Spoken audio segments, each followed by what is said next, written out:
Maka harus kencang mengkritik pemerintah. Ya itulah yang harus dilakukan. Miskinnya dialog antara parlemen dengan presiden. Jalan mundurnya demokrasi ini kalau presiden dipilih lebih dari dua periode.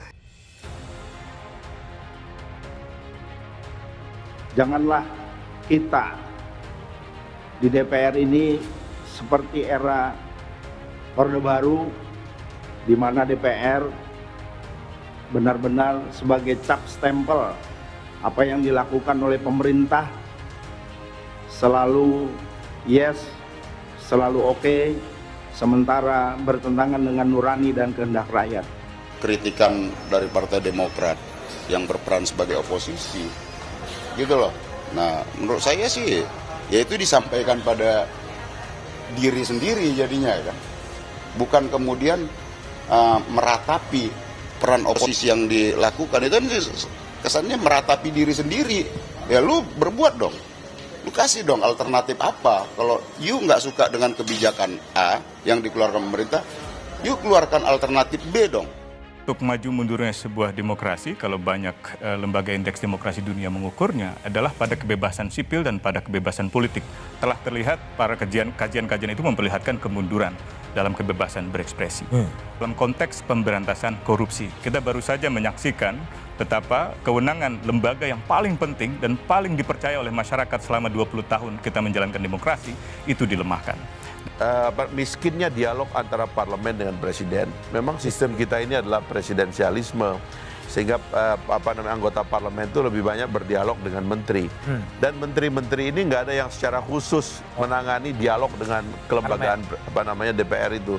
Dulu di tahun-tahun 50-an itu salah satu pos kabinet yang pasti itu adalah kementerian khusus yang terkait dengan dialog dengan parlemen. Itu yang kita nggak punya sekarang. Kita mau bayangkan misalnya, ini negeri mau kemana tuh? Kalau kita bisa call para pendiri bangsa itu, mereka akan bilang ini udah berantakan. Bayangkan misalnya standar berpikir founding person kita dibandingkan dengan sekarang kan jauh betul tuh. Nggak ada kita dengar perkelahian ide, pertarungan nilai itu. Padahal founding person kita lakukan hal yang bermutu tuh. Jadi kalau dilihat dari posisi awal kemerdekaan kita, politisi kita sekarang itu betul-betul kacung neokolonial aja tuh. Neokolonialnya sekarang kita sebut oligarki tuh. Nah, oleh karena itu saya melihat partai oposisi dengan partai pemerintah katakanlah itu bagaikan dua bejana yang berbeda. Nah, kalau partai oposisinya itu kuat, maka itu akan hal yang positif yang baik. Artinya kebijakan pemerintahnya itu lemah. Jadi karena lemahnya kebijakan pemerintah dianggap tidak pro rakyat, maka oposisi lah yang akan kencang mengkritik. Dari sisi demokrasi sudah benar ketika Partai Demokrat kerap mengkritik pemerintahan, dan ini kabar baik bagi Demokrat.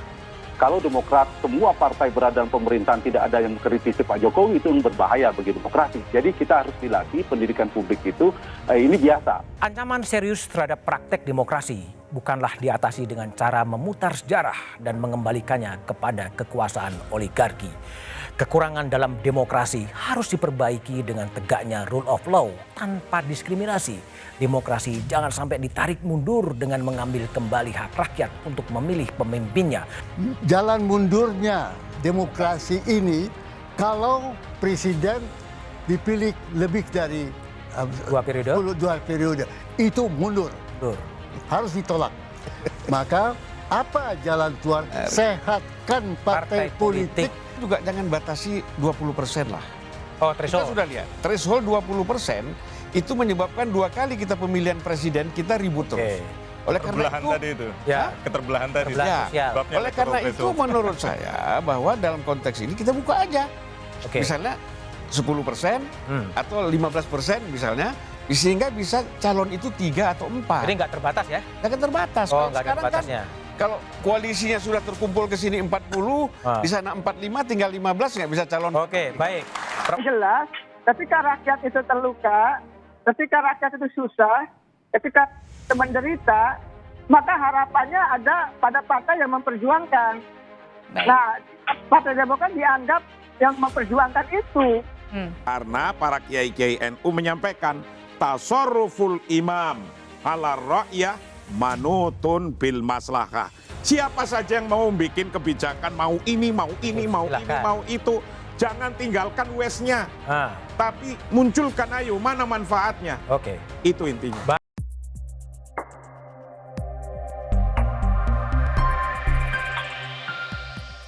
Parahnya, para elit politik, baik yang mendukung pemerintah maupun tidak, terlihat semakin kompak dalam melemahkan demokrasi.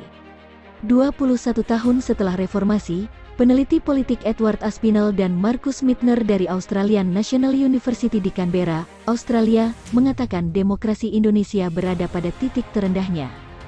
Salah satu penyebab kemunduran terbesar demokrasi Indonesia adalah kepemimpinan Presiden Jokowi. Minggu lalu, Jokowi menyuarakan komitmennya dalam menjaga demokrasi, tapi pada kenyataannya, banyak kebijakan serta tindakan pemerintah yang represif dan anti-demokrasi dihasilkan di bawah kepemimpinannya. Di antaranya adalah keputusan Jokowi untuk mendukung pengesahan revisi Undang-Undang Komisi Pemberantasan Korupsi, Undang-Undang KPK, dan Rancangan Kitab Undang-Undang Hukum Pidana, RKUHP, walau ditentang banyak pihak. Sikap aparat keamanan dalam mengamankan aksi demonstrasi di berbagai kota yang menolak revisi Undang-Undang KPK dan RKUHP juga diwarnai tindakan represif anti-demokrasi. 2 mahasiswa tewas setelah bentrok dengan polisi di Kendari, Sulawesi Tenggara, puluhan mahasiswa ditangkapi, aktivis ditahan, dan bahkan pemerintah akan memberi sanksi universitas yang mahasiswanya terlibat unjuk rasa. Ini adalah rentetan dari beberapa kebijakan yang muncul pada era kepemimpinan Jokowi, yang telah mengikis demokrasi di Indonesia.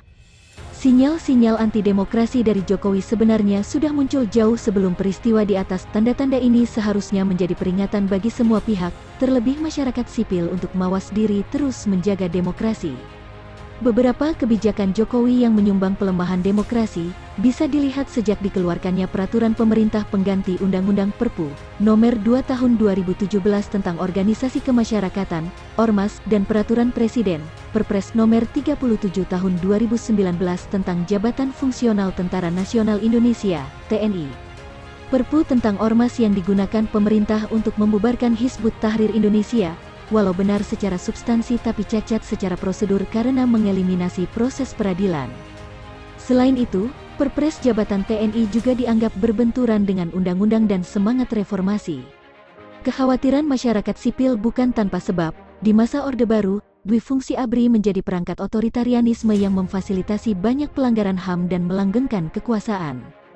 Pada 2019, ditangkapnya beberapa pendukung Prabowo Subianto, lawan politik Jokowi pada masa pemilihan umum, Advokat Egy Sujana dan pensiunan Jenderal Kiflan Zen atas tuduhan makar juga menjadi isu anti-demokrasi. Demokrasi memang merupakan suatu sistem yang terus bergerak, ia dinamis dan tidak selalu linear dalam menuju demokrasi yang substantif. Karena itu, demokrasi sangat bergantung pada aktor-aktor demokrasi, mulai dari aktor pemerintahan hingga masyarakat sipil. Angka Indeks Demokrasi Indonesia yang terus menurun tiap tahun adalah peringatan, demokrasi harus diamankan tidak terbatas lewat pemilihan umum, namun juga pada kontrol politik yang terbuka agar kecenderungan tirani mayoritas dapat ditekan.